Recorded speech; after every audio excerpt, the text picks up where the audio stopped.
welcome to this episode of GrowGyaan. Today we're talking about spinach, or as we call it, palak. Now, with this amazing leafy green, we have so many choices to do either microgreens or the mature leafy green, and both of them have their advantages. Of course, the microgreens being much more nutritious and can be grown year round. Today we'll focus mainly on the mature variety because I've covered microgreens of spinach in a lot of my other episodes. So today we'll talk about the mature plant here. So to begin with, you need the seeds to start your plant, and the best time to start the plant is in the springtime.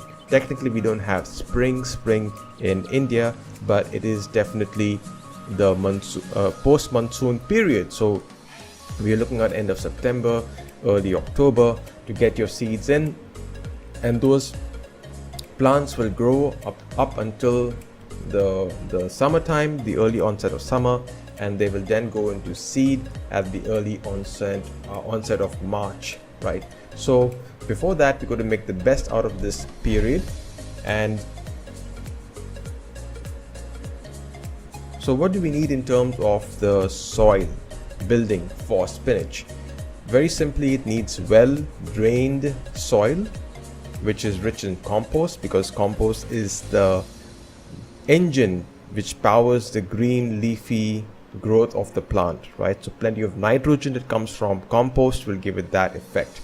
The nice big leaves, there's a lot of compost, and you don't need to water it too much because you can clog them up and then you can rot the roots out. So it doesn't need too much water. So well draining soil is important, and compost gives you that option. And it also doesn't require a lot of heavy sun, but yes, full sun in the spring to early winter is all good, and even into the end of winter is fine. You are doing this in the if you are prolonging the growth period into the month of May, then definitely grow your spinach alongside a companion plant which has a lot of leaves which can shade out your plant.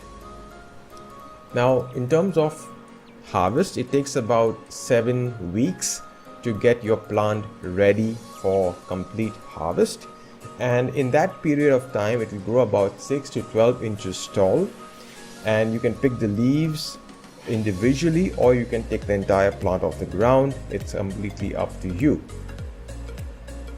Now, one of my recommendations for recipes is a nice creamy spinach chickpea soup. That is great to have, so you can just toss in some ginger, some mint, give it a bit of a kick, and you can puree chickpeas and make it a nice